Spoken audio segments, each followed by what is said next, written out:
Very good. Good afternoon, everybody. Thank you for joining us. This is something that we do annually in partnership with UC Riverside School of Business, Center for Economic Forecasting and Development. My name is Edward Ornelas, President of the Inland Empire Regional Chamber of Commerce, and it's my pleasure to host this webinar, Inland Empire Economic Outlook 2021. When will we return back to normal? The big question. I don't want to waste any time. We only have about an hour. We want to jump right into it and start sharing the information. I'd like to introduce Mr. Mark Thorpe, CEO of the Ontario International Airport Authority. He is going to provide us with a brief airport update and what's going on at the airport and what's new and exciting. Go ahead and take it away, Mark. Great. Thanks, Edward. Thanks, Edward. And hello to everybody. It's great to be able to see a lot of your faces and reconnect after quite a bit of time away. The best part of this, though, as Chris and I were talking about before in the green room, the best part about this is no ties. So I'm glad he didn't wear one, so I don't have to either. But I'll give you a quick, brief overview of what's been going on at the airport. You know, it's been an unprecedented year of challenge for us, as it has for everyone in our industry and really the whole global economy. Despite that, though, you know, in many ways, we have had a year that has highlighted the strength of the Inland Empire's economy and the strength of our air service market more than we've ever enjoyed in the history of the airport's existence. And I say that because, you know, right now, on the passenger side of our business, everything's about relative recovery, comparative. You know, one airport versus another, one part of the country versus another, and since the onset of the pandemic in February, our airport has actually outperformed the national average in terms of recovery of passenger traffic. We've outperformed all of California, and we've outperformed all of Southern California. For the year, we just reported our December totals. Our passenger traffic was about 45.5% of what it was the year before. But that's it's probably about 12% higher than the rest of Southern California, and it's about 11 points higher than the rest of the state. So we've actually, among the medium and large hub airports in California, have had the strongest recovery. And that's been consistent through, really from February on until actually March when we really started to see the onset of the pandemic, March all the way through the end of the year. And one subset of data that we look at a lot is TSA because it's national. It's not passengers boarding planes, which was the number I just gave you. TSA numbers are people that pass through passenger screening. So it's a good way to compare other airports around the country pretty easily and quickly as we try to track these things in short, you know, as real time as possible. When you look at TSA numbers, we're down about 54%, just under 54% of where we were a year ago for the year. But California was down 66%. The United States was down 61%, so we're ahead of both the national and U.S. averages. In the medium hub airport group, which is a category we're in within the top 50 U.S. airports, so not an LAX, not an SFO, not even a San Diego, but more similar in size to an Albuquerque, a Boise, larger than those airports, but a Burbank, even a John Wayne's, a medium hub airport. In that medium hub airport class, those airports were down 60%, and the West Coast overall was down 64%. So we actually had a stronger recovery than by any, you know, subset that you look at, whether it's geographic, whether it's our peer set of airports. So it's been a really healthy recovery for us, comparatively speaking. Obviously, being down 55% is not good. You know, my kids would tell me that's still an F, Dad. But, you know, it's sort of, you know, are you still doing better than if you're grading on a curve, we're doing really well.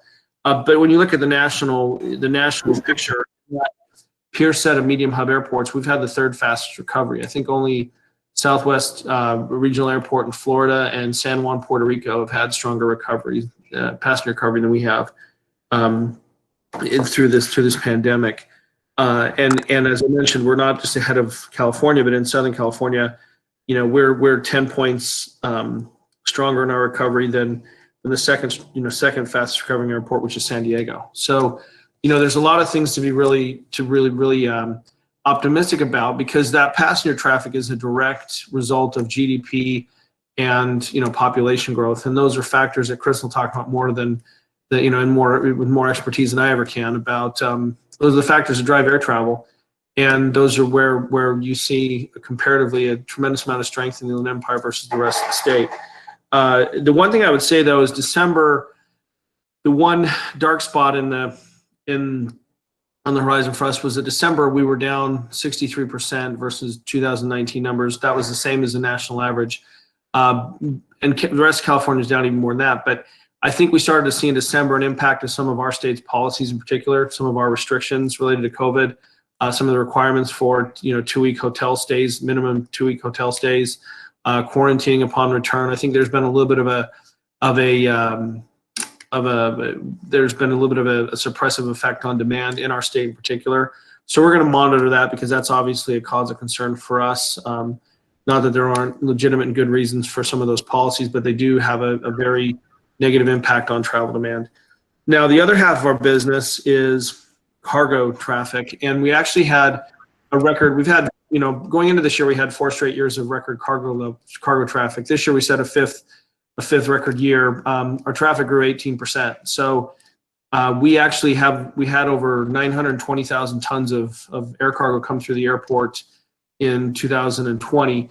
Just by comparison, in 2015, the last full year before the transfer of the airport, there were just over 550,000 tons of cargo. So, 400 plus thousand, almost 400,000 additional tons of air cargo in the last 5 years is pretty impressive growth. I think that'll probably end up putting us in the top 10 in North America among cargo airports. And that is all due to e-commerce. We had just in March and April alone, FedEx and UPS and others told us that they saw traffic. They saw their e-commerce growth, and the e-commerce related traffic jump about 8 years on their growth projections. So, it's been an unbelievable year for that because the global economy depended on it.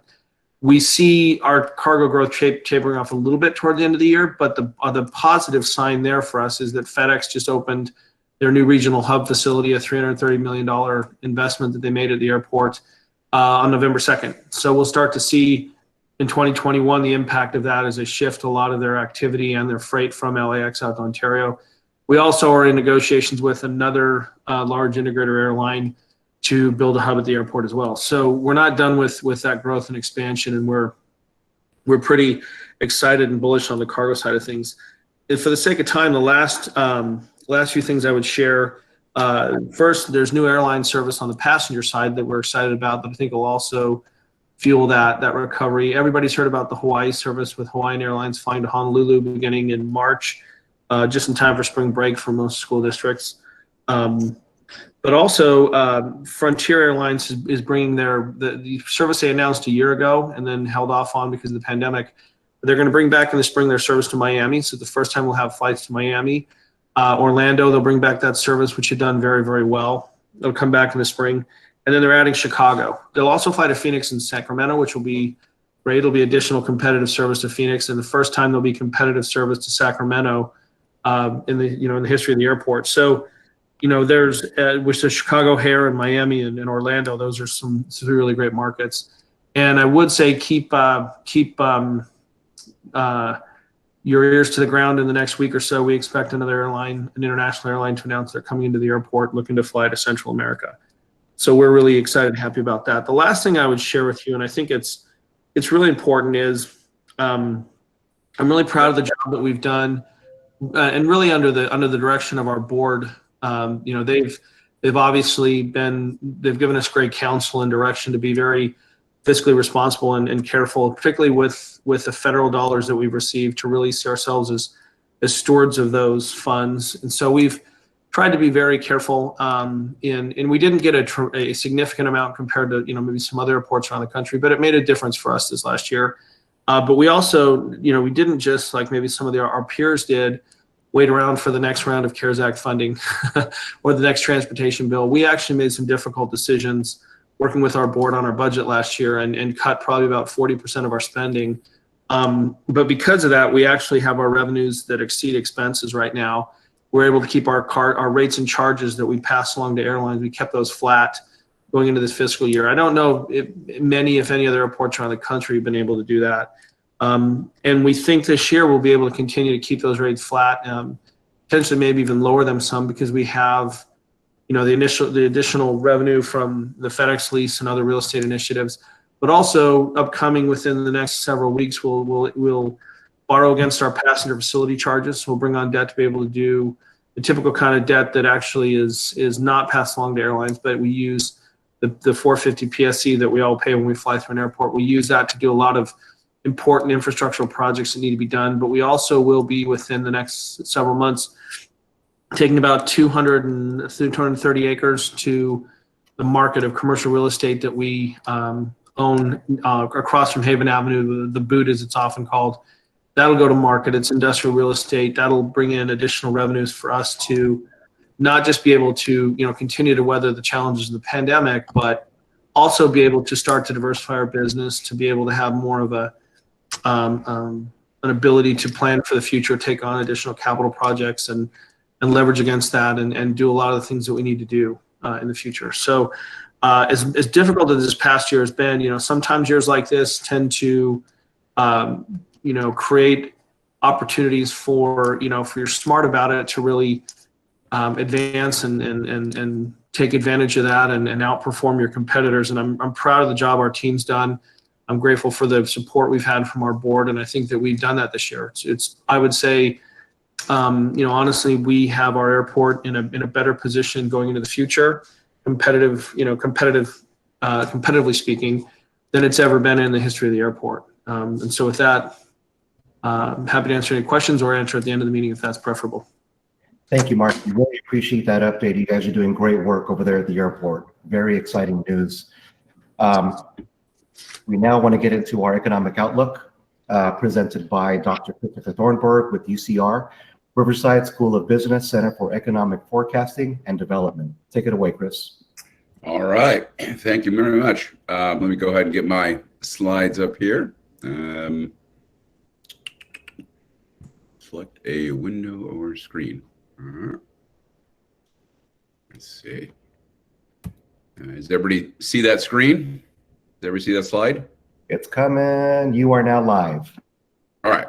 So you can see my UC Riverside slide. Just want to make sure. Yes, sir. Excellent. Excellent. Good afternoon, everybody. Great to be here. First talk of the year for the center. And, obviously we want to start out with a happy new year to everybody. I like this cartoon. It pretty much tells us everything we need to know about last year and where we're heading. However, now that 2020 is behind us, you can sort of list off what's happened at the start of this year. We have the biggest surge in COVID cases yet. We have a slow rollout of vaccines. We have the December job losses, rising unemployment insurance claims. Let's not forget, of course, the riots in D.C., the inauguration threats, Russian hacking, Iranian threats, and boy, I tell you, it makes me want to go all the way to 2022. But before we get too frustrated, let's take a step back and remember where we were at the end of the year. For all the bad news in the press, the reality was the U.S. economy has actually shown remarkable resilience right through, of course, the pandemic. We have to appreciate, obviously, the tragedy of the pandemic. Globally, we're approaching 100 million cases, 2 million deaths, 20%, of course, of all cases and deaths right here. Obviously, a tragedy for those families and still putting a lot of strain on the economy.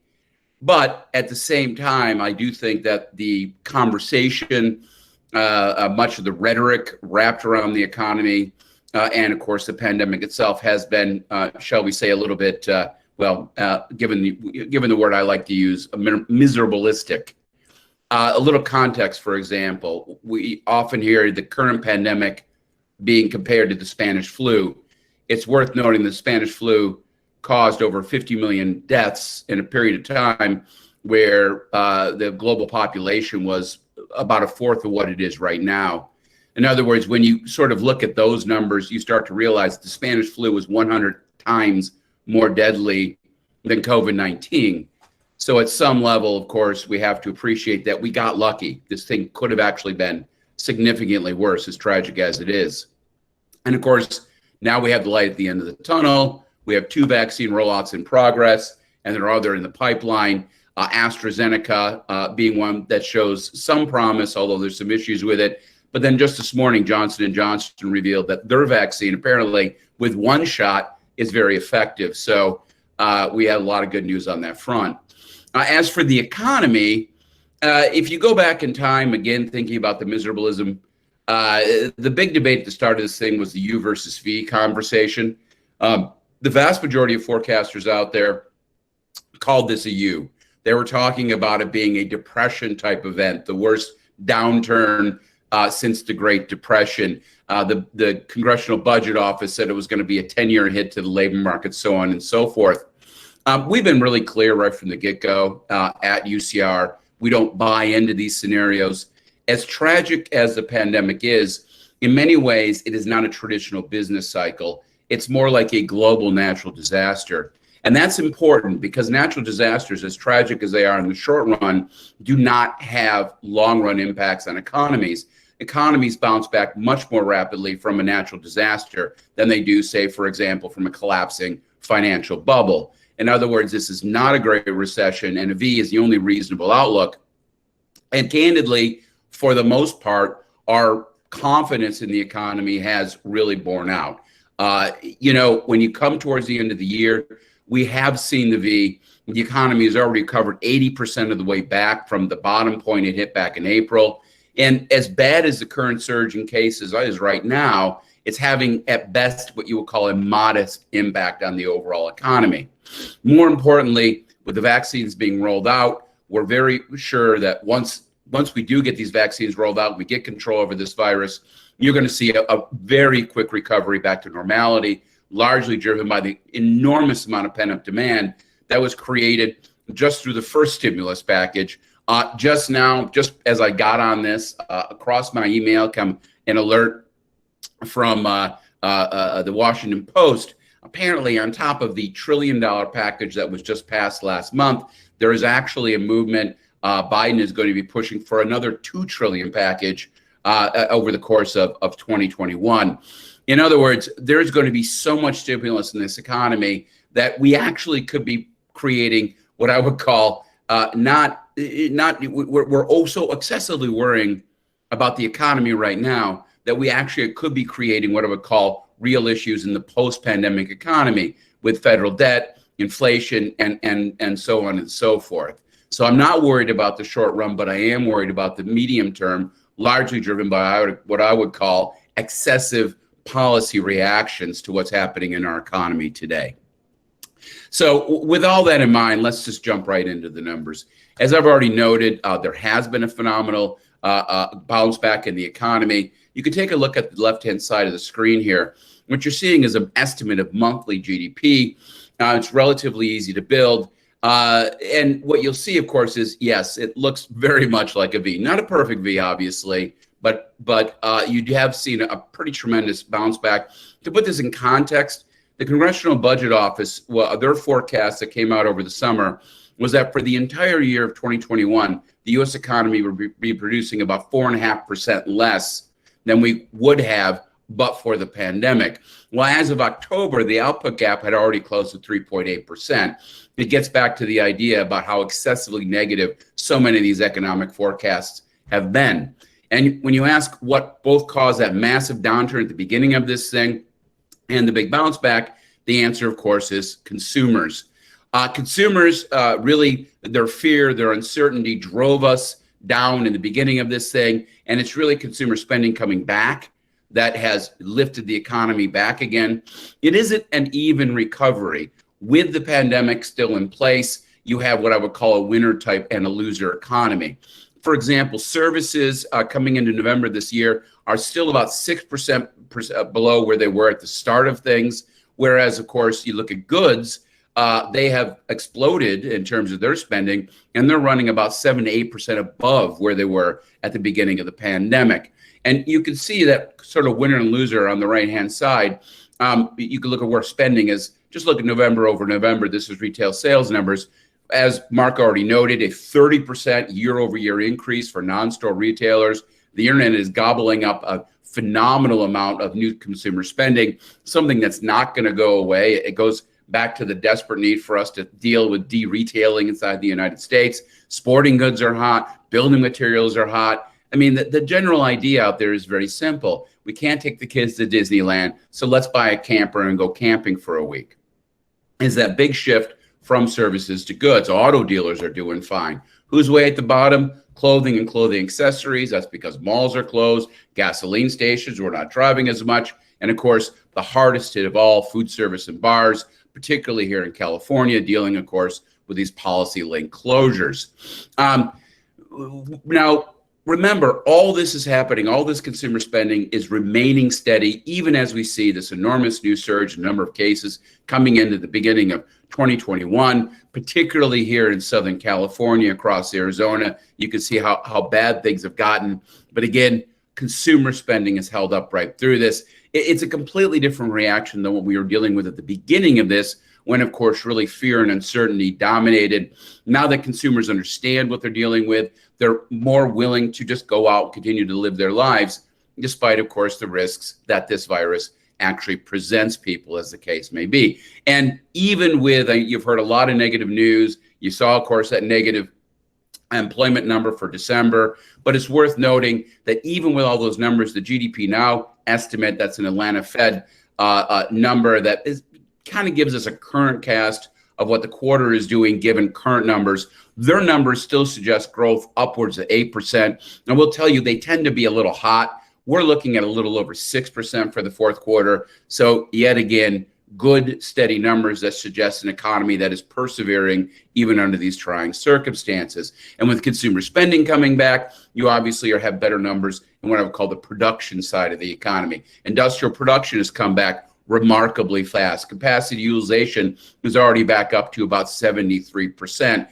The goods part of the economy moving very well. And then in turn, of course, is driving trade, particularly imports. Because remember, when you have good consumer spending on imported products, well, it's China who benefits a lot from that.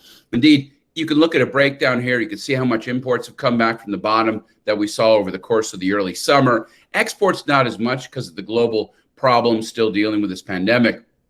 And you can see a little bit of a breakdown on the right-hand side of where the pain is. In terms of exports, we're still doing pretty well exporting to Germany and Taiwan, but most other places, of course, are down pretty substantially. It's interesting, the one country where we're seeing positive net growth in exports over the course of 2020 was China, which, of course, was the centerpiece of the Trump trade war. On the other side, of course, in terms of imports, where are we buying this stuff from? Well, Ireland's been a beneficiary of this, South Korea, but of course, China, despite, of course, the big weak numbers at the beginning of the year, has seen a phenomenal bounce back of activity. And if you take a look at the ports, for example, you can see how the ports of LA and Long Beach really have done, even though they were calling warning signs over the course of the summer, you've seen those numbers bounce back. Of course, not only the cargo that goes through Mark's Airport, that's so important in terms of driving a lot of the jobs, and of course, in industrial development in the Inland Empire, it's also these ports. And again, very good numbers in terms of things bouncing back, both in terms of imports and exports. With better consumer spending numbers, what a lot of folks feared was going to be a huge pullback in business investment, again, has failed to materialize. You've seen a really solid bounce back in business investment in the third quarter of the year. Equipment came back up. Intellectual property never really dropped a lot. Housing has actually been a big strong point, particularly coming into the second half of the year, which I'll come back to in just a second. The big weakness out there is structures. Now that is largely being driven by the big problems in the oil markets. We came into the pandemic with a global oil glut. It was already hampering oil exploration. This thing hit. You remember that brief period of time where oil prices actually went negative. Again, that all took all the ump out of that particular market. Now, there is more, again, optimistic signs out there. If you look at oil futures, they're back above $50. Pretty surprising, if you ask me, maybe a little bit optimistic. But again, the markets get it. The economy is definitely coming back and coming back strongly. As for commercial real estate markets, you haven't seen too much turmoil. The two big parts of the economy that taken a bit of a hit from an overall pricing perspective is absolutely suburban office and retail. These, of course, are the places where you're already seeing a lot of stresses having to do with changes in the internet. The pandemic has accelerated those, and you're seeing price declines in those areas. But the other stuff, core office in city centers, of course, industrial, particularly warehouse and apartments, still doing very, very well out there at this point in time. As noted, perhaps the biggest surprise for a lot of folks has been the incredible strength in the single-family market. Overall sales have popped up very strongly in the second half of 2020. Home prices right now, I actually need to update this. The most recent number in November, the Case-Shiller Index, suggests an 8% year-over-year increase in home prices. Remember, back in 2019, when we heard from a lot of forecasters that the real estate market was pushing an overall recession in the U.S. in 2020, I remember a big headline in the New York Times, real estate is already in a recession. As we know, of course, you look back at that time, that had a lot to do with just some tax changes and interest rates. The fundamentals of American real estate are very, very good. You come into this and what do you have? You have a lot of people saving up money because they can't spend on other things. You have, of course, a lot of people spending a lot more time in their homes, realizing that maybe things are a little tighter than they want. And let's not forget those very, very low interest rates. Everything, of course, is pushing a big surge in the housing market. And yet again, it gets back to what I think of as the real difference between this and the Great Recession. The Great Recession necessitated big structural changes in the aftermath. This situation doesn't have any of those long-run situations. And what that means is despite the ongoing and constant grim headlines we're seeing, the reality is most households and most businesses are actually fairly confident about the rebound in the overall economy. And single-family housing starts are coming up very nicely as well. That's one of the strengths in the economy. Interestingly enough, the one place in housing you don't see strength is on the multifamily side. And there's a question as to why this is. Part of it, no doubt, is an absorption problem. You can see on the right-hand side how asking rents have come down a bit since the beginning of this thing, and vacancy rates have come up. Now, mind you, there's not a lot of movement going on right now. This is really an absorption issue with new housing units coming online and people aren't moving into them. There is not, if you will, this fundamental crisis of renters not being able to pay. I appreciate that is exactly what the newspapers are saying on a day-to-day basis. But, we have very little information about how well renters are doing in terms of keeping up with their rental payments. The little bit of information we have does come from the National Multifamily Housing Council. That's the data on the left-hand side about the percent of payments being made each month. As you can see, this year relative to last year, there's only been about a 1.5 percentage point decline in the ability and the number of renting households actually paying their rent, which is a fairly small number. That's less than 1 million overall in the U.S. economy. Nevertheless, we were subjected to these kind of headlines. An estimated 30 to 40 million renters are in danger of eviction.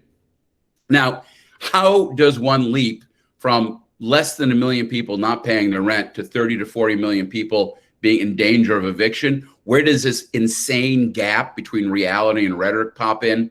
Well, a lot of it has to do with the Pulse survey, which the census started at the beginning of this pandemic. And I'm glad they did. But the problem here is the questions they ask are incredibly vague. For example, they say, are you having trouble paying your mortgage? Or you're paying your rent, excuse me. Now, the problem with that question is we don't know what that means. And we don't know how does that compare to last year at this particular point in time. Because remember, we don't have any data that's pre-pandemic for these particular questions. So you have a lot of folks looking at this data, assuming a worst case scenario with absolutely no reason to believe that. And of course, when you look in Sacramento, as opposed to paying the things they need to be paying attention to, like how do we help our bars and restaurants and airlines survive through this? Instead, they're running around creating existential crises that don't exist. And they're more worried about preventing evictions that don't seem to be a big problem than actually helping the economy where it needs to be helped. This disconnect is something I've talked about for years through the center. For those of you who've seen me talk in the past, you realize the centerpiece, a lot of what we talk about. But in this pandemic, this gap has become really profound and in many ways a little bit scary. Indeed, even the idea about, do we have major credit issues? If you think there's huge problems out there, one of the places you should be able to see it is in credit, and you're not seeing it. There's been a little bit of an uptick in credit card delinquencies, but the mortgage markets and the auto markets actually remain remarkably tight. you're not seeing any of these big problems in the economy that all these doomsayers were saying. And indeed, even look at bankruptcies. Now, this is mainly dominated by personal bankruptcies, but look how much lower they are this year than they were last year through, of course, November. None of this suggests that the U.S. economy is suffering some massive financial crisis. It's simply not the problem. Now, with all this good news, obviously with the pandemic still here, while we're dealing with this virus, there are some parts of the economy that simply cannot fully recover. When you think about that 3.5% output gap, well, here it is. It's entertainment, recreation, transportation, particularly airlines, and of course, restaurants and hotels. These sectors cannot fully open up and take advantage of potential pent-up demand until we get control over this thing. And the good news is already noted, we're in the process of doing that. Pfizer, Moderna, AstraZeneca, now as this morning, Johnson & Johnson. And I appreciate the rollout was relatively slow at first. That was to be anticipated. We had very little what I would call central direction. The federal government was simply not involved in helping states figure out how to get this thing into the population. And as a result of that, a lot of people just weren't sure what to do. But here's the other thing I know. I know there's a lot of very committed public employees out there who are working hard to figure it out. And every day that goes by, they're going to get a little better at this. We're going to have more vaccine coming online. The new administration has some aggressive plans in place. In other words, despite the slow start, we're still very hopeful that by the time we get into the second quarter of this particular year, this thing will be largely under control. Now, that, of course, brings me to the biggest lagging indicator, which is jobs. And the jobs numbers, again, have not at all looked like a traditional business cycle. For example, a traditional business cycle, you'll have a labor market cycle that lasts into the 50, 60, 70 month range, depending on how bad the overall downturn is. This time around, within less than a year, we gained back well over half the jobs we lost at the beginning of this thing. But we're still a long ways away from normality. And of course, you saw that December number, which was a negative 145,000. And well, obviously that put a bit of a kibosh on enthusiasm about the labor markets. There has been a consistent slowdown. Now, the big hit in the last month of the year was leisure and hospitality. That was the new closures of restaurants and hotel and bars. In many parts of the United States, particularly here in California, taking the hit. There was significant other good news. For example, jobs in retail were up. Jobs in professional business services were up. Temporary help were up. So we had that one big negative, but of course, a bunch of other good positives, which again gives us a little bit more hope for the future. A little bit better news as well. You look at U6 unemployment. That includes discouraged workers. It includes the unemployed. That continued to fall. Right now, it's running a little less than 12%. To put that in context, during the Great Recession, that was at this rate, above that 12%, for something on the order of about 6 years in total. We're already down, of course, below that rate. You can see just how rapidly things are getting better, not, of course, debating the idea that some households are still having a tough time, but things are absolutely getting better. When you think about why so many forecast groups got this so wrong, it was largely because what I call the misinterpretation of unemployment. Historical business cycles show us that when unemployment goes up, they take a long time to go down. This was not that business cycle. As I've said over and over again, this is a different kind of business cycle. The vast majority of people who were thrust into unemployment at the beginning of this thing were not unemployed in the truest sense of the word. They didn't lose their job. They were on temporary furlough. Those on temporary layoff shot up to almost 12% of the labor force. We've never seen anything like that in the past. That number right now is back below 2%. Still high from a long run standpoint, but obviously, as most of the decline in unemployment we've seen are people simply going back to the job that they never truly lost. Now, some of those people did indeed finally lose their job. And at the same time, you have other people trying to, for whatever reason, trying to find new employment, and they're having a tough time as well. The number of people who don't have job prospects right in front of them, that's up to about 5% right now. During the very mild tech recession, it was about 5.5%. During, of course, the very bad Great Recession, that had peaked at about 9%. So what you see is this enormous transitory shock to the U.S. economy generated by the natural disaster called COVID-19 has created what you would call a mild recession. That's what this looks like from this particular perspective. And of course, mild recessions, we still have to worry about those folks, of course, who are on the outside looking in, but it is not the existential threat that, say, the Great Recession was. And you can see it in other places. For example, take the job openings rate. When you look at the Great Recession, you can see the collapse in the job openings rate, and it took years to get back to where we were pre-pandemic. This time around, it was down for a couple months, and it's almost back to where it was pre-pandemic, pre-Great Recession, I mean before. And on the right-hand side, another picture, which again gives us a little bit of comfort. This is the gap between what we call payrolls and worker earnings, compensation of employees who are W-2 workers. And you can see that while it is true that overall payrolls are still down over 6% from where they were pre-pandemic, incomes are actually only down about 2.5% from where they were pre-pandemic. In other words, this is less of an income hit and more of a job hit. Again, not to dismiss the pain of those who are unable to work, earn the income they were pre-pandemic, but it's not, of course, what I would call a major hit to macroeconomic drivers moving into the future, because the income hit has been relatively small. As for the K-shaped recovery conversation, you've heard a lot about this. And one thing about this, again, it's amazing to me that we come up with these terms K-shaped recovery and think this is something new. It's worth noting that every recession has a K-shaped recovery, because low-skilled folks typically have a tougher time through business cycles than high-skilled folks. And that is exactly the case this particular time, although, again, the trends for both low and high-skilled look very similar, if simply more intense for low-skilled workers. Take, for example, the unemployment rate by education. It shot up to close to 18% for those with only a high school degree. We only got about 8% for those with a bachelor degree or more. But they've both been falling.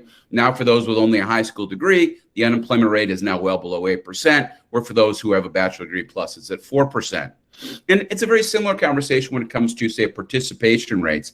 I've heard a lot about this recession being significantly harder on women than it has on men. Now, again, we have to worry about everybody who's suffering. There is actually no evidence that women are suffering more than men. Participation rates for men and women are down exactly the same amount from where they were pre-pandemic. The unemployment rate for men has actually risen modestly more than it has for men than it has for women.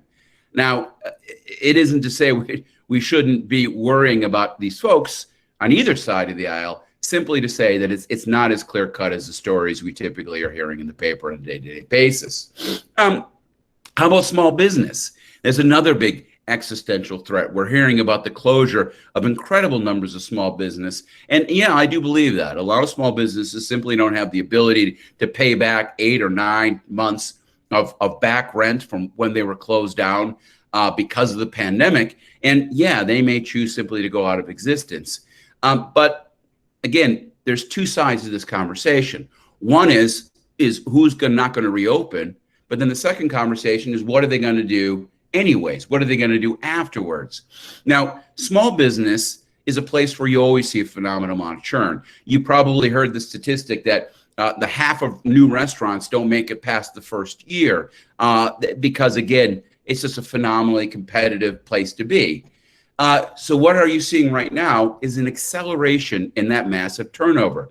Take a look at the left-hand side here. This is data from Opportunity Insights, which is great high-frequency data. Gives us a little different vision. According to them, 32% of all businesses are closed right now relative to pre-pandemic. 65% of those in leisure and hospitality are closed, relative to pre-pandemic. But at the same time, look on the right-hand side, business applications in the United States have exploded over the course of 2020. They're the highest they've been since they started collecting this data in the early part of the last decade. Again, what's going on? Huge turnover. All sorts of these entrepreneurs are going to close their businesses for good, but guess what? They're already lining up to reopen the next one. What we need to do is, as opposed to wringing our hands and worrying about the closed businesses, is make sure these entrepreneurs have the resources necessary to help them to succeed when, of course, we get control of this pandemic and things start to bounce open again. As for where kind of a regional conversation, where's been hit worse, where's been hit not as bad. This is that same data, Opportunity Insights, looking on a state-by-state basis of small business closures. You can see it's kind of a similar picture. Most of the places you look according to this particular data, no doubt about it. If you look at consumer spending, again, worse and better depending on where you look. For example, California is absolutely one of the worst hit states in terms of consumer spending. Nevada is very bad too, almost assuredly. Some of this, of course, has to do with tourism, the fact that tourism hit so tremendously hard. But then it's worth noting that, of course, Florida is only down 10.8%, and they are at least as tourist dependent, if not more so, than California is. So you're also seeing something else in the particular data, which, of course, is public policy choices, the differences between what's happening in Tallahassee and Sacramento, obviously two completely different approaches to the same situation. With that in mind, getting a little closer to home, you know that Southern California, as we all know right now, after we avoided the worst of situations in the first two rounds of this, we have suddenly become ground central in terms of the United States, in terms of the number of new cases. LA County, Riverside County, San Bernardino County, some of the worst places in the US right now. And what's interesting, yet again, you're not seeing a massive consumer reaction. You're seeing some, there's no doubt about it.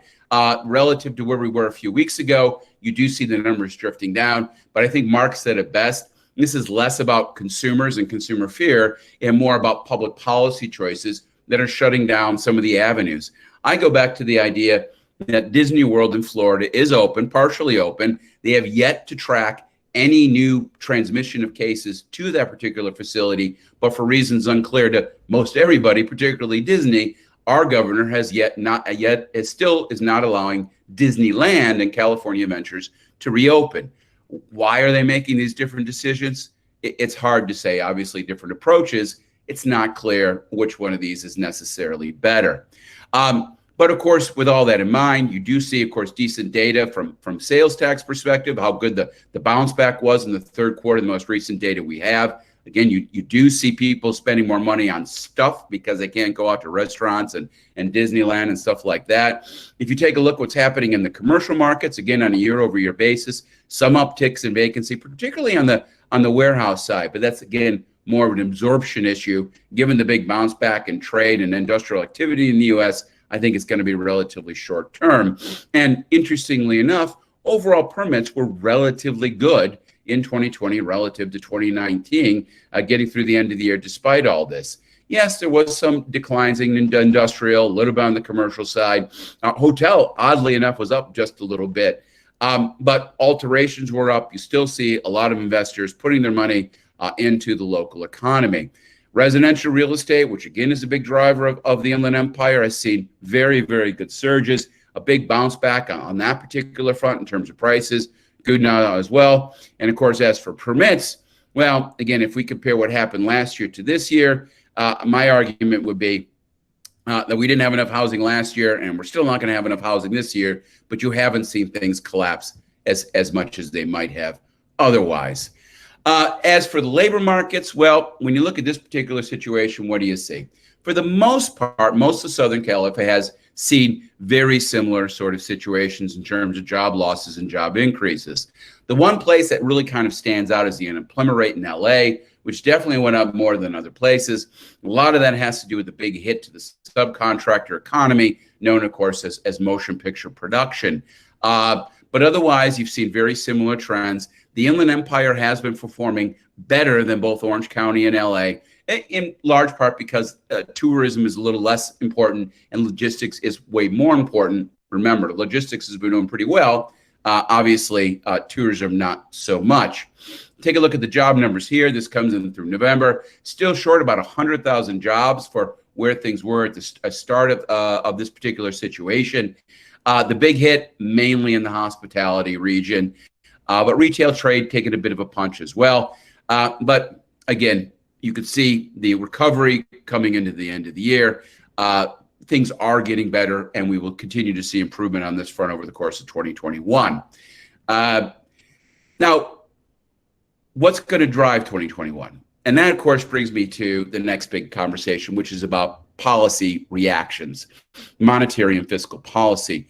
And look, in no way, shape, or form do I want to I don't want to dismiss that the fact that they did something and they did something fast. I think it's great news that they got in front of this thing. They put plans into place much faster than they did during the Great Recession. Thus, these plans probably are doing more for the economy. But then when you start looking at the type of plans and then the scope of these plans, that's where my worries start to begin. For example, the most obvious support for the economy right now is unemployment insurance, helping those workers who are displaced, either temporarily or fully. Helping these people, helping their families should be a centerpiece of all conversations. That is why we have unemployment. It's an automatic stabilizer, we call it. Same thing with, of course, local government support, whether that's going directly to local governments, of course, various sorts of infrastructure, such as airports or light rail and stuff like this. I'm all for this stuff. But then we get to the PPP loans, and now I start to have problems. Because you think about the PPP loans, yes, it was a good idea if the PPP loans mainly were given to businesses that needed the help.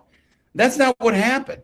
This is some data that came out of the Small Business Administration, and the top 1% of all loan accounts for more than a quarter of all loan values.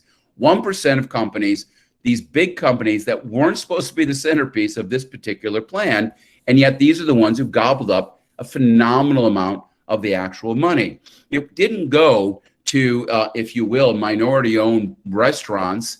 It went to big law firms, and that is not the point of these particular programs. It was helping those who didn't need it, and thus, when the money ran out, there was none left to help those who did. And then the craziest thing of all was when they started handing out checks to basically everybody. The first time around was $1,200 to every person.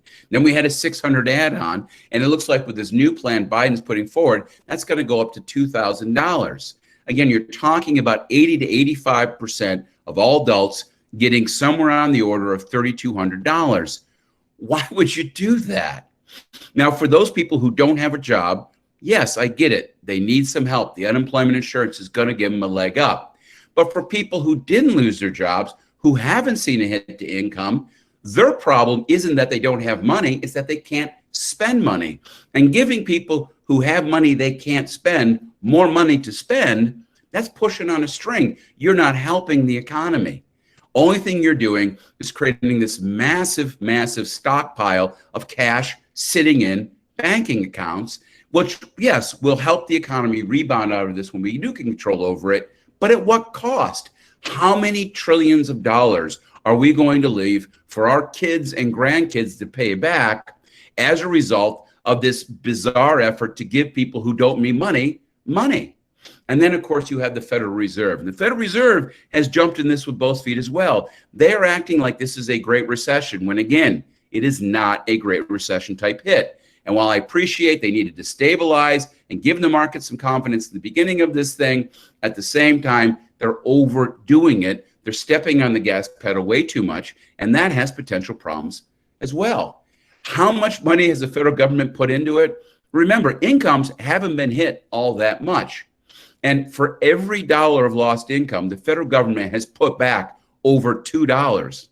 As a result of this, take a look at the left-hand side. This is the monthly household income data going back through the beginning of 2019. And you can see, bizarrely, in the middle of this pandemic, in an economy that took a big hit, you saw an increase in disposable income.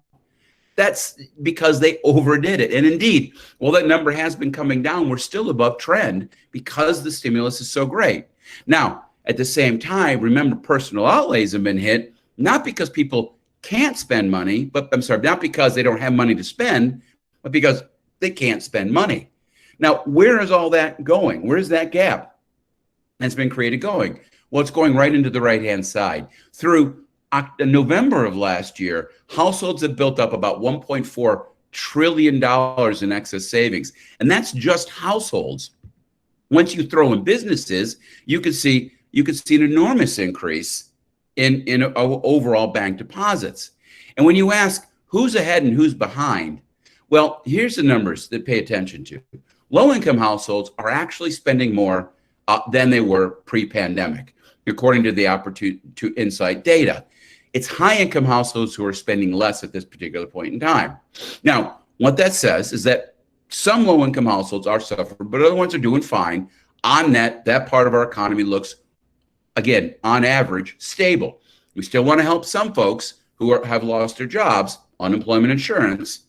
But the big gap in our economy is high-income households who can't spend because of the constraints due to COVID. Don't feel bad for them. Rather understand that these folks are going to catch up on their spending rapidly when we get control over this thing. And again, where are they going to spend it? Take a look at the left-hand side here. I had these slides a little out of order. I apologize for that. You can see how commercial bank deposits are $2.5 trillion higher than trend right now. Again, phenomenal amount of dry powder. And this is without the second and third stimulus. You're talking $3 trillion more in stimulus they're going to be throwing at this economy. When you think about all the excess cash kicking around the economy, is it any wonder the stock market's going through the roof, that we have the third highest PE ratio on record right now? Is it any wonder that the housing market is exploding in terms of its prices and activity? Of course it is, because there's so much cash kicking around. But again, at what cost? We borrowed $3 trillion last year. If this second plan goes forward with Biden, we're going to borrow well over $3 to $4 trillion this year. $7 trillion in federal borrowing in 2 years. Last time we saw that pace of borrowing was during World War II. And remember, this is not free money. Our kids and grandkids have to pay it back. And then, of course, the Federal Reserve, who is quantitative easing at a level that really honestly would have made Ben Bernanke blush. You know, when Ben Bernanke, over the course of his tenure, dealing with the massive financial problems that came out of the subprime bubble and collapse thereof, the subprime bubble, over about 5 or 6 years, he did about $3 trillion in overall balance sheet purchasing to help keep things steady. Well, in 1 year, Powell has done the same thing, $3 trillion. Even as he's pushed down the federal fund rate to basically zero. Now, it's not just him, by the way.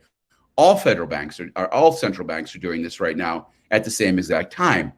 But why? Why are they doing this? Remember, back then, we were dealing with a collapse of a massive financial bubble, a collapse in household wealth, massive problems within the financial system in terms of bad debt and bad debt write-offs. None of those things are in place. The third quarter number showed average household wealth in the United States by far and away the highest it's ever been. We don't have a collapse in wealth. Ergo, we don't have deflationary pressures. Ergo, we don't need quantitative easing. Yet they're doing it anyway, and you can see the result on the right-hand side. M2 growth right now is running close to 24% year over year. Now, is that inflationary? Yeah, that's very inflationary. We haven't seen anything like this. Now, a lot of economists have simply convinced themselves that inflation is no longer a threat in the modern developed world. And I appreciate that our models of inflation don't work the way they did, say, back in the 1970s. Yes, money doesn't as quickly lead to inflation as it has in the past. But we're breaking all the rules right now. We're doing things at a level we've never done in the past. And I know eventually, this money has to come out. It has to represent itself somewhere in the economy. And whether that's because of goods inflation or indeed another massive financial bubble, somewhere along the lines, we are going to see the back end of what they are doing right now, unless they back off and back off quick. In other words, it's not the short run we should be worried about. It's the medium term. And it's the medium term driven by a degree of policy panic that is not justified by the data we've been seeing on the U.S. economy as we've basically muscled our way through this natural disaster. Now, we have a lot of space. The federal government can still borrow at these cheap rates, but they're starting to come up and inflation's starting to come back. And you all have to ask yourself, what does this mean 2 or 3 years down the line? I don't know. You can't make a clean call right now, but I would tell you, I've been doing this for 20 years, this forecast game, and this is the first time I've actually said that we have a distinct risk of higher inflation and higher interest rates. And those two factors could really cause some problems in a couple of years from now. So appreciate the short term, but beware the midterm, because, of course, we're not dealing appropriately with the problems that our economy is facing. Now, what about the long run? Well, look, there is no long run changes here. This is not a new normal. Humanity has dealt with epidemics since the dawn of civilization. I appreciate subsegments like global tourism and older consumers are going to lag a bit, but overall, I expect people are going to get back to normality much faster than we anticipate. Rather, what we have to think about is, have we learned something? For example, we had too much retail. We had too many restaurants. It's time to start dealing with the de-retailing that needs to go on, particularly in Southern California. We have vastly too much land devoted to these sectors. We don't need it. We need land for housing. Time to move things from one use to another. My simple rule, you want to kill two birds with one stone in Sacramento, make a state law and says that every retail zone land will here on after be zoned mixed use retail / housing. That would change things massively, almost assuredly for the better. Of course, it's never going to happen. And then, of course, let's not remember, it's not just retail. Office is, of course, another big thing.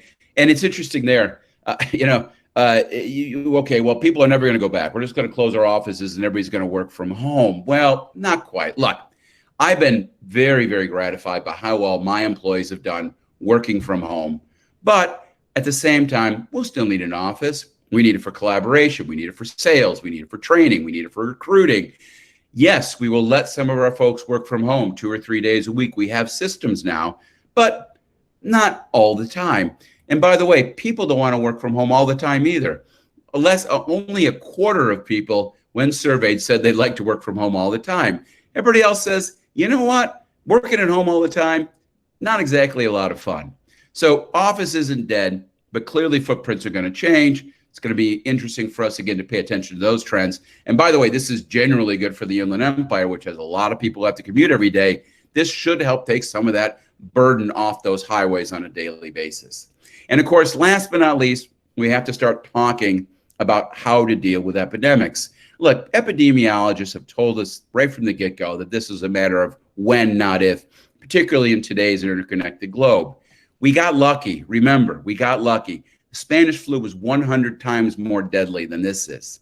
We got lucky. We might not be so lucky next time.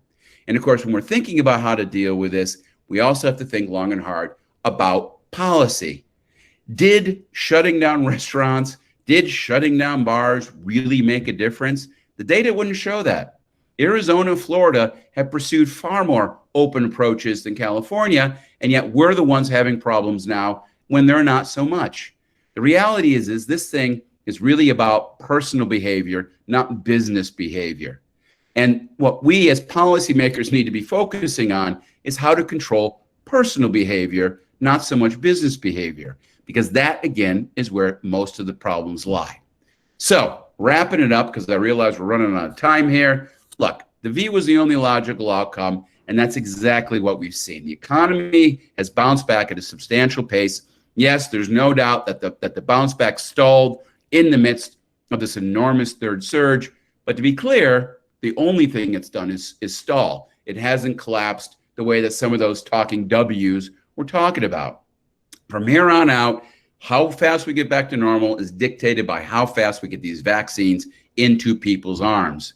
We're looking at 6% Q4, 5% Q1, 4% Q3. We're looking close to full recovery by the end of the year, back to trend by the first half of next year. Little impact on debt distress, little impact on real estate values. We're doing great, really, all intent and purposes. Relative to the scope of this natural disaster, economically, we're doing really well. The big problem out there, as has been our problem over the last decade, is our inability to connect reality with rhetoric. The rhetoric tells us we're still in the midst of an existential crisis, that the world is collapsing around our ears, and a mass number of people in the United States are living hand to mouth, and even then they're starving on their feet. These stories aren't true. The economy is showing remarkable resilience, but these stories are driving excessive policy reactions, which are creating a whole new set of dangers down the line. And of course, we continue to ignore the very true long-run needs, particularly at this date, which is infrastructure investment, which is more and more housing, and of course, getting our kids into school where they can be trained for the jobs of tomorrow. We're doing too much the wrong things, all on the basis of misinterpretations of what's happening in our economy today. And what I can tell everybody is, again, you're going to have a good 2021. The economy is going to come back. The real problem, again, is getting us, our politicians, our policymakers, back in line with anything resembling subjective reality. That's why we have guys like Ed and the state chamber and the local chambers across the state who are supposed to be the voice of business, to tell people the businesses are not the bad guys. They're the good guys. Fantastic. Thank you, Chris. The webinar is officially over. However, we do want to take some Q&A if Chris has time. Absolutely. Yeah. So, for those that want to hang around and hear some Q&A, here we go. And Rick Smith, maybe you can help me out with some of the questions as well. If anybody has a question, just simply raise your hand and unmute yourself. Chris, Brett asked, he was hearing slow to no growth, kind of like Japan over the last 3 decades. Is that possible?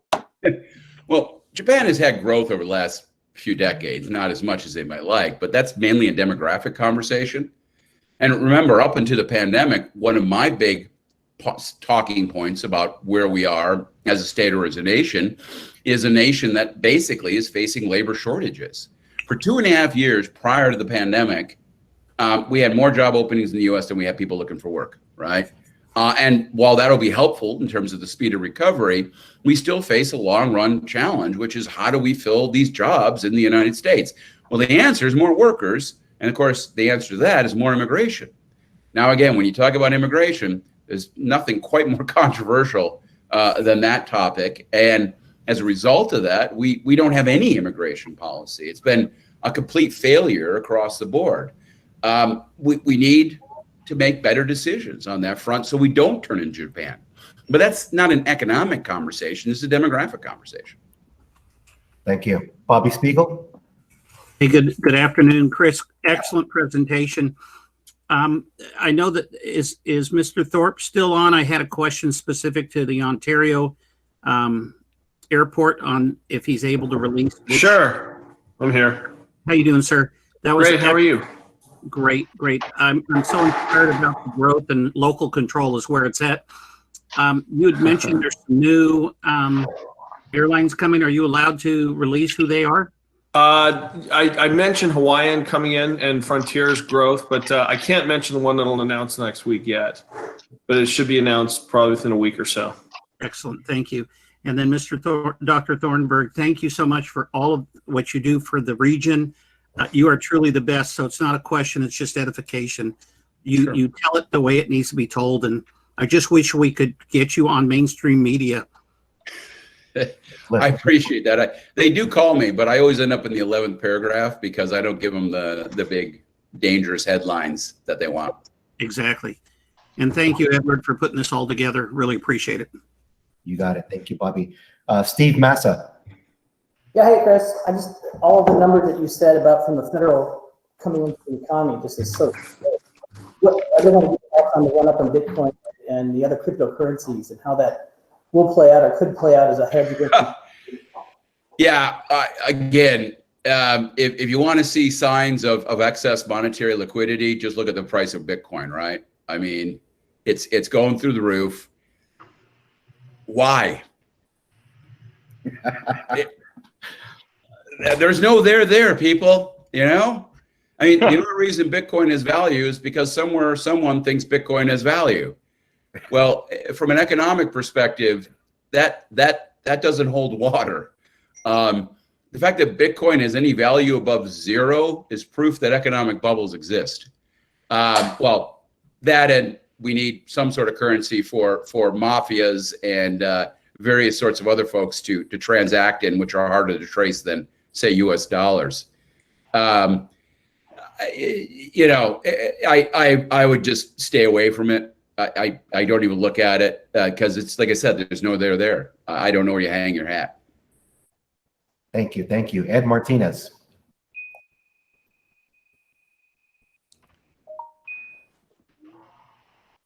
Hey, Chris, good to see you. Couple questions on population. Both, I guess, work from home trends. You see that sort of through, and we're beginning to see impact on the regions, like more people from the coastal areas moving inland.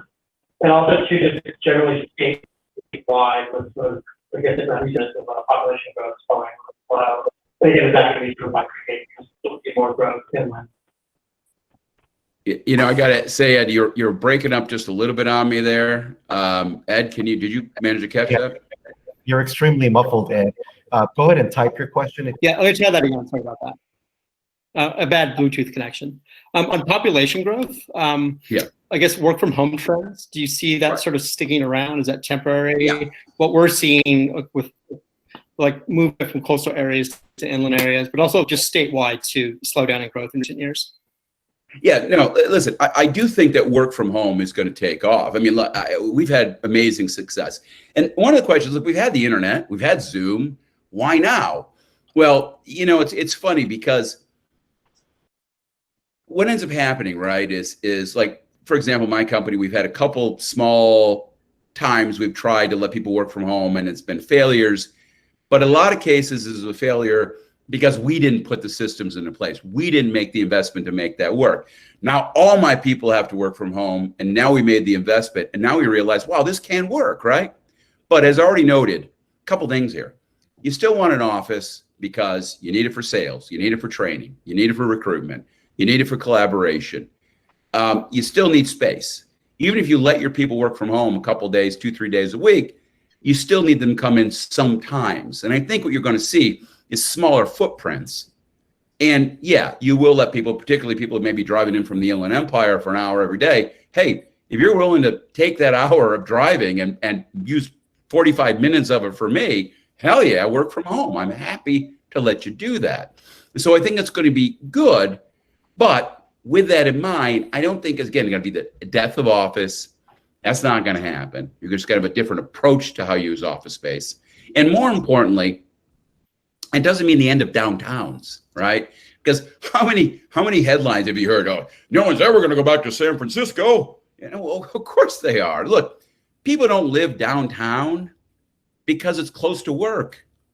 You live downtown because you want to live downtown. You want that urban lifestyle. You want to walk to bars and restaurants and theaters and museums. You want that cool, you know, funky lifestyle you get, right? It's a choice that people still want to make. So what I see this doing is taking some stress off of our highways, which I would love to see, but I don't see it being any kind of major game changer from what I would call the growing urbanization, or indeed the need, and this is where I'm going to really come down here, the need for the Inland Empire to invest in high density urban cores. You know, I've said all along, what's the problem in the Inland Empire? 4.5 million people, 13th largest labor force in the nation, and yet you go out of Southern California, no one's even heard of the Inland Empire. Why? Because it doesn't have a presence, it doesn't have a downtown, it doesn't have a core. Now, the way to fix that, to get the Inland Empire economy to the next level, is to see the development of dense urban cores, that it will attract the workforce of tomorrow, these millennials who want to live in that kind of downtown fun environment. Riverside's getting there, right? Ontario, they need some work. They need to grow up a bit and understand that they're an incredibly important commercial hub. They got an amazing airport. They need tall hotels. They don't need two-story. They need tall hotels to fuel that convention center and everything else. And of course, the greatest uncut gem in the Inland Empire is San Bernardino, which needs a massive amount of new investment to help that city get to its potential as yet again another dense urban hub within that enormous, powerful, and one of the most rapidly growing economies in the nation called the Inland Empire. So don't think that suburbs are the thing of the future. That's not what to take away from this particular pandemic. Thank you. Thank you. Okay, thanks.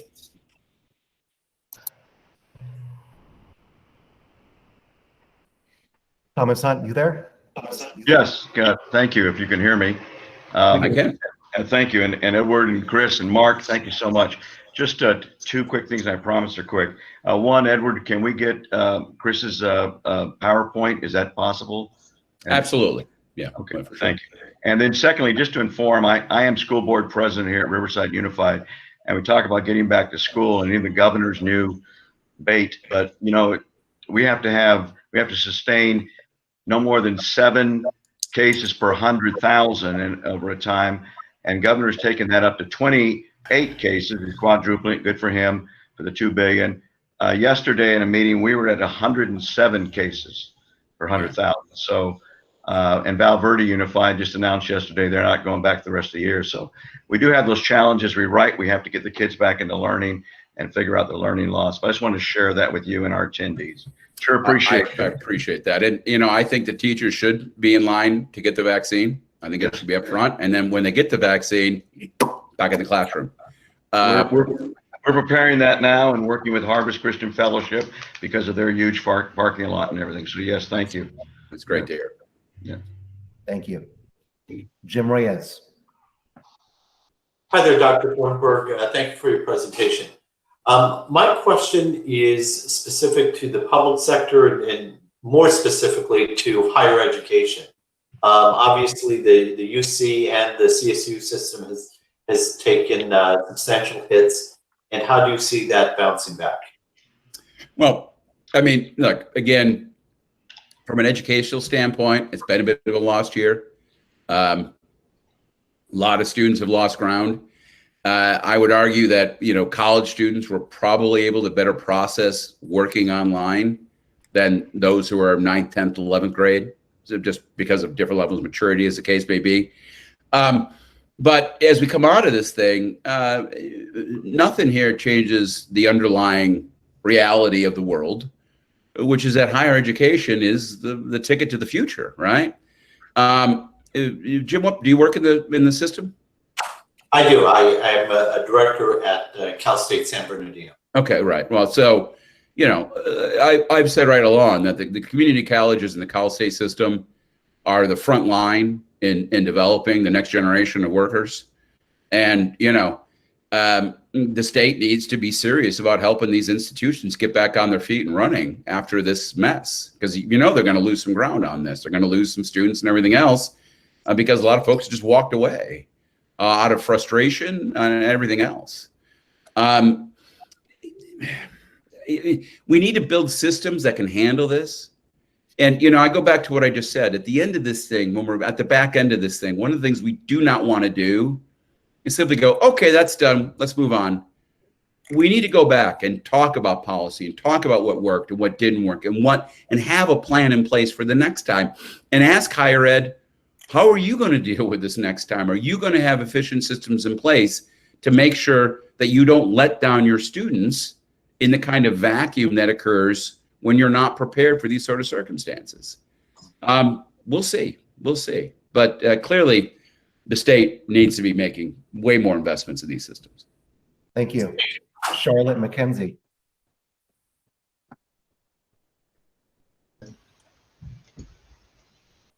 Hi, Christopher. I had a question. We've been watching the stock market, which tends to feel like there is no COVID, there is no any problem with anything ever as it goes through the roof. And there are a lot of stocks, especially in more tech industries or industries that really don't have a strong base, like Airbnb or those sorts of industries that have huge value, but no backup for that value. Do you see a bubble there, or do you see that coming down the line? Look, there's a lot of money floating around the system. We live in a world of low returns. And that is a world where people start swinging for the walls, right? I mean, buying into, you know, what do you call it? What's the cryptocurrency? Bitcoin, right? Yeah, same thing. Yeah. I mean, you ask me, there's more to Airbnb than there is to Bitcoin, right? And Bitcoin's like breaking records on a daily basis. The markets are frothy, third highest PE ratio ever. The market's been a little kind of crazy for any number of years now. It's been excessively volatile. It's been hitting peaks that don't make a lot of sense.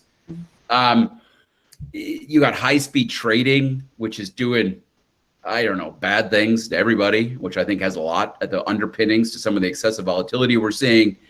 For 4 years, there's really been no one overseeing this nonsense. Now, what's interesting is Biden, of course, is bringing a guy, a Gensler, who is not only is he known as just the scourge of Wall Street, but he even looks like a scary guy. You don't want to mess with Gensler. I know you see pictures of the guy, but he just doesn't look like a guy you want to mess with, you know? And we'll see if he gets in front of this and gets some rules in place and returns the markets to what they're supposed to be, which is a reasonable, rational place for you to put your money. But, you know, I hear you. It's scary. Now, the other question you might ask me is, does that mean, Chris, that you pulled all your money out of your stock market? No, I haven't. Oh, no, yeah. We're on phone, right? You know, where the hell are you going to put it, right? And everything looking a little frothy right now. You just kind of ride it out and hope for the best. But I hear you. It all a little scary. And I think what it means basically is we all need to look at our 401k and not take it completely to heart. You know what I mean? We all need to be a little worried about those numbers. And somewhere in the back of our head to have a discount rate, a reality discount rate on what our calculated net worth is. Because that'll help you from, shall we say, getting ahead of yourself and then getting caught in the midst of some sort of correction. Thank you. Thank you. Anil Kumar. Hi, Chris, thank you so much for all the information that you provided. Really eye-opening and makes total sense. And yeah, I guess what I see on TV is obviously much different and seems like rhetoric. My question is, based on the forecast that you have, what is, not necessarily from a monetary perspective, but overall, like what's a good investment to make in the coming time, given how volatile everything is?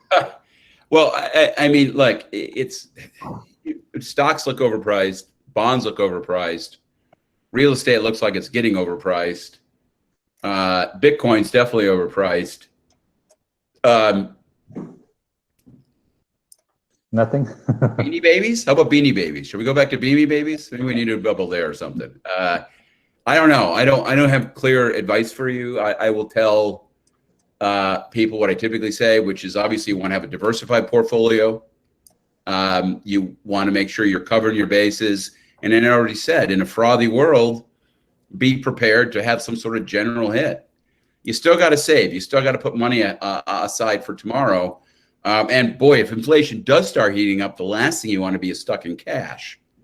So lots of small investments, touch lots of different things, cover your bases, and hope for the best.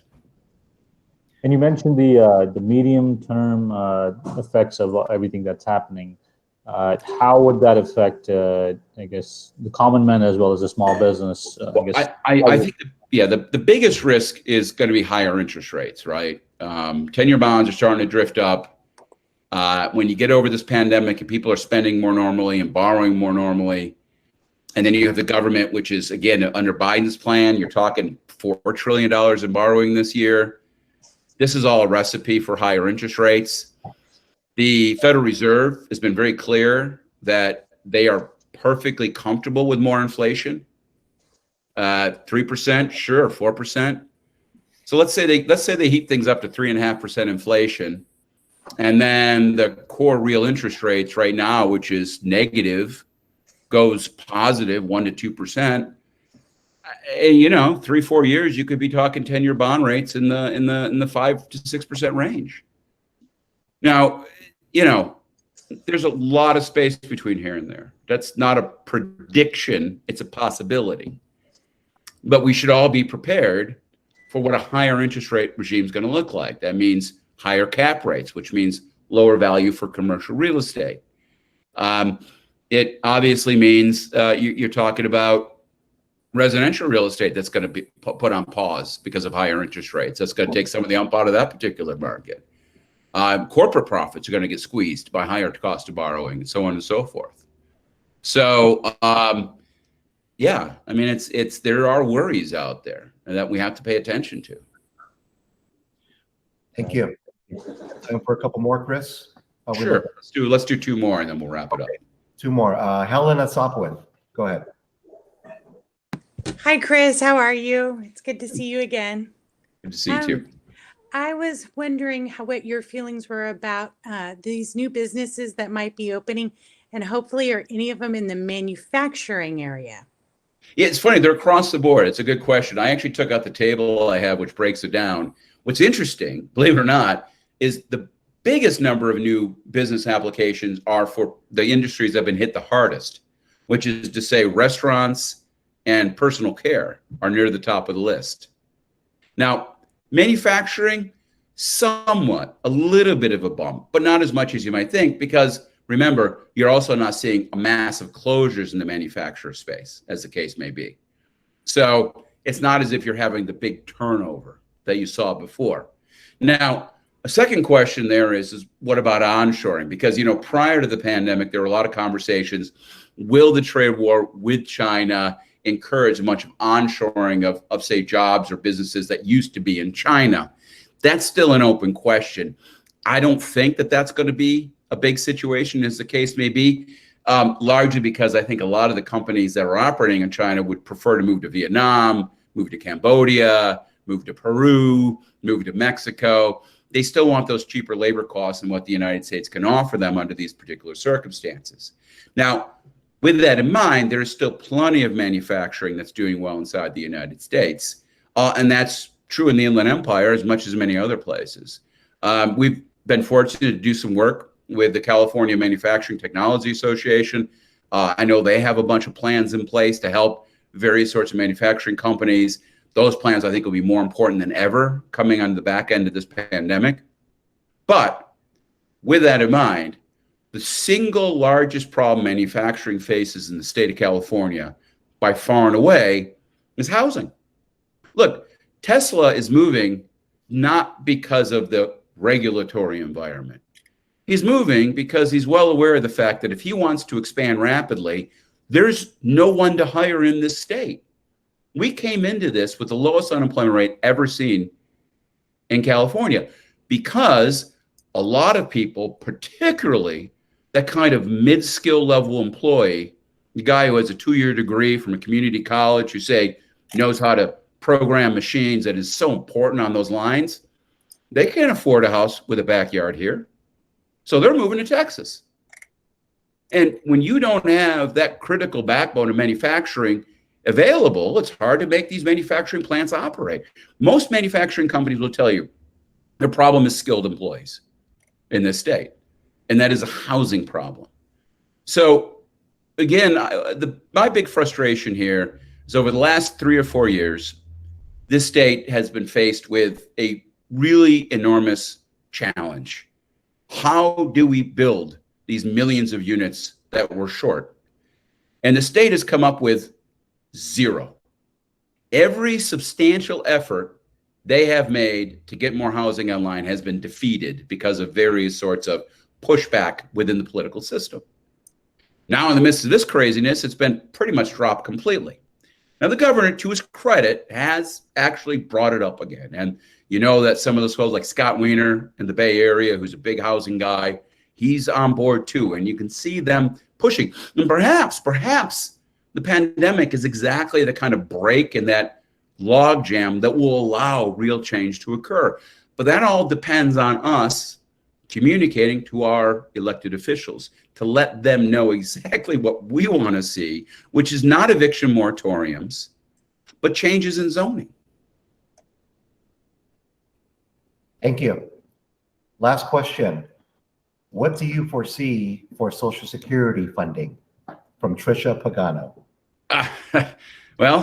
Look, you have retiring boomers that were already going to create enormous increase in demand for Social Security and Medicare. At the same time, you have a federal government that's going to be borrowing $7 trillion in 2 years to deal with an existential crisis that is not. And yeah, you have to start worrying about the sustainability of the entitlement programs. Can these programs survive under their current form? any objective answer would be no. Now, can they be altered to be made sustainable? Sure. But that requires something else, something called political compromise, where the two sides of the debate sit down around a table and, like adults, discuss facts, statistics, and come up with a plan that can work for everybody. Not maybe making everybody 100% happy, but that can work for everybody. Sadly, we don't live in that world. You know, when you think about the miserablism that's causing excessive policy reaction right now, that is the same miserablism that gave rise to the populist president named Donald Trump. This same sort of intense feeling of doom and decay that we're constantly being fed, when the reality is up to this pandemic, the vast majority of Americans had a quality of life that wouldn't even been dreamed about 40 years ago, or even maybe even 20 years ago. Yet we have created, in this sociological context, a vision of doom. And it's undermining everything. It's undermining politics. It's undermining policy responses. It's corrosive to the core. And here we are, first month of this year, Donald Trump's on his way out, Biden's coming in talking about unity, and we're having to lock down all the state capitals because of potential fear of terrorist activity. Folks, we all need to take a step back from the brink here. We all need to take a step back. We need to rediscover objectivity. We need to realize that the person who lives next door to us is not the enemy, even if they have modestly different views than us. That's the most I can hope for in 2021. But again, it's all up to us to make sure that we're part of the solution, not part of the problem when it comes to these conversations. Well done. Christopher Thornberg, always a pleasure, sir. Thank you, Ed. And everybody, have a great, prosperous year. And you can find these slides. Keep supporting Ed and the good work he's doing. And thank you. We'll get the slides and YouTube video link out to you guys. Have a good one.